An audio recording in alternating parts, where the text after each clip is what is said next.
My dear student, next question we are having 7.8, question number 7.8, and in this question, figure 7.17 shows a series LCR circuit connected to a variable frequency 230 volt source L equal to 5.0 Henry and C is equal to 80 microfarad, R का value यहाँ पर 40 ओम given है ना। यहाँ पर हम series LCR circuit की बात कर रहे हैं, है ना।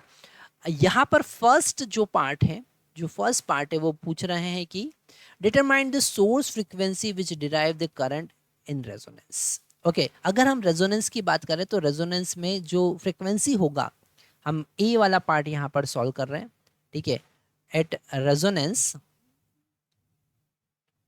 रेजोनेंस अगर हम रेजोनेंस फ्रीक्वेंसी की बात करें तो वो omega R equal to 1/√LC होता है।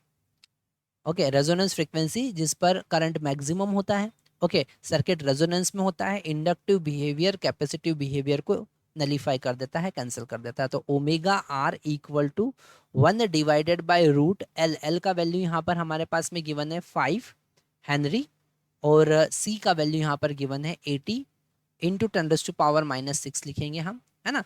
तो ये हो जाएगा 1/, ये 400 होगा और बाहर आएगा तो 20 मिलेगा, तो 20 इंटू 10⁻³ हम लिख सकते हैं।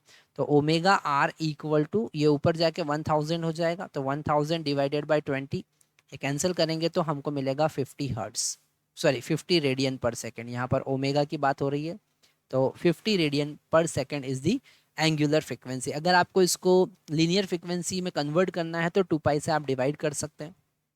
तो लीनियर फ्रिक्वेंसी होगा हमारे पास में 50/2π हर्ट्स, 50/2π हर्ट्स।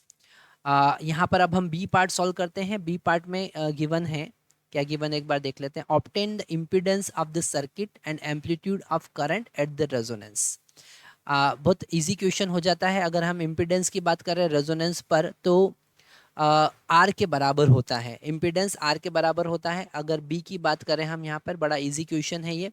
जेड जो है वो मिनिमम है और रेजिस्टेंस आर के बराबर होता है ना। मतलब जो इम्पीडेंस है वो यहाँ पर 40 ओम हो जाएगा, क्योंकि एक्सएल और एक्सी एक दूसरे को कैंसिल कर देते हैं। तो आर का वैल्यू यहाँ पर 40 ओम हो जाएगा। और करंट जो, अगर हम करंट फाइंड करना चाहते हैं तो करंट यहाँ पर simple I equal to V/Z हम लिख सकते हैं, और Z का वैल्यू यहाँ पर R के बराबर है, मतलब 230 volt divided by Z, R के बराबर है 40 लिखेंगे। जब इसको कैंसिल करेंगे तो हमको मिलेगा 5.75 एम्पियर। ये जो करंट हमने फाइंड किया है ये करंट RMS करंट है, क्योंकि यहाँ पर RMS वोल्टेज गिवन था तो RMS करंट हमको मिलेगा। तो ये RMS करंट हमने फाइंड किया। अगर आपको पीक वैल्यू या एम्पलीट्यूड फाइंड करना है करंट का, तो पीक वैल्यू या फिर एम्पलीट्यूड होगा RMS इंटू √2, मतलब 5.75 इंटू √2। और इसको जब हम कैलकुलेट करेंगे तो इसका कैलकुलेशन हमको मिलेगा 8.13 एम्पियर। Okay, 8.13 ampere. ओके, एक बार आप कैलकुलेट करके देखिएगा, 8.13 आना चाहिए। इसी का अगर हम सी पार्ट यहाँ पर सॉल्व करें तो सी पार्ट में के लिए हम स्लाइड चेंज कर लेते हैं। सी पार्ट में यहाँ पर गिवन है determine the RMS potential drop across 3 element of the circuit, है ना। मतलब यहाँ पर उन्होंने ये सी वाला पार्ट हम यहाँ पर सॉल्व कर रहे हैं। तो VR पूछा है ना, वोल्टेज अक्रॉस रेजिस्टेंस पूछा है, वोल्टेज अक्रॉस कैपेसिटर पूछा है, वोल्टेज अक्रॉस इंडक्टर पूछा है। तो डेफिनेटली VR जो है वो अप्लाइड वोल्टेज 230 के बराबर हो जाएगा, है ना। जब रेजोनेंस की कंडीशन होती है ना, तो VC और VL तो एक दूसरे को कैंसिल करेंगे, तो अप्लाइड वोल्टेज पूरा का पूरा कहाँ पर यूज होगा, रेजिस्टेंस के अक्रॉस यूज होगा। तो आप डायरेक्टली लिख सकते हैं VR इज इक्वल टू 230। ऐसे छोटे छोटे कॉन्सेप्ट अगर आप समझते हैं तो डेफिनेटली डायरेक्टली आंसर आपका आने वाला है। अगर हम VC की बात करते हैं तो वो होगा I इंटू XC, और XC का वैल्यू होता है ओमेगा C, 1/ωc। तो I इंटू 1/ωc। हम सारी वैल्यू पुट करते हैं, I का वैल्यू यहाँ पर रखते हैं, तो I हमारे पास में 5.75 आया था, 1/ओमेगा का वैल्यू यहाँ पर 50 आया था और सी का वैल्यू यहाँ पर हमारे पास में 80 माइक्रोफेराड गिवन है, मतलब 80 इंटू 10⁻⁻⁶। ओके, तो वीसी का वैल्यू अगर हम देखें तो यहाँ पर इसे हम कैलकुलेट करेंगे तो वीसी का वैल्यू हमारे पास में आएगा 1437.5 1437.5 वोल्ट।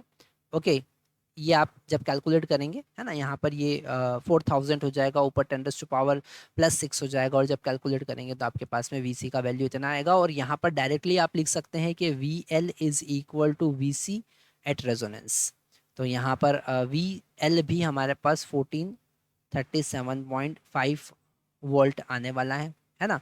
और वैसे भी उन्होंने कहा है कि आप वेरीफाई कीजिए द पोटेंशियल जीरो हो रहा है, कॉम्बिनेशन का जीरो हो रहा है, तो आप चेक भी कर सकते हैं V L is equal to omega L into I होगा, है ना। तो ओमेगा का वैल्यू यहाँ पर 50 है, एल का वैल्यू यहाँ पर हमारे पास में 5 है, और अगर हम आई का वैल्यू पुट करें तो इंटू 5.75 हमको मिलेगा, है ना। जब इसे हम कैलकुलेट करेंगे, एक बार हम कैलकुलेट करके देख लेते हैं कितना आ रहा है।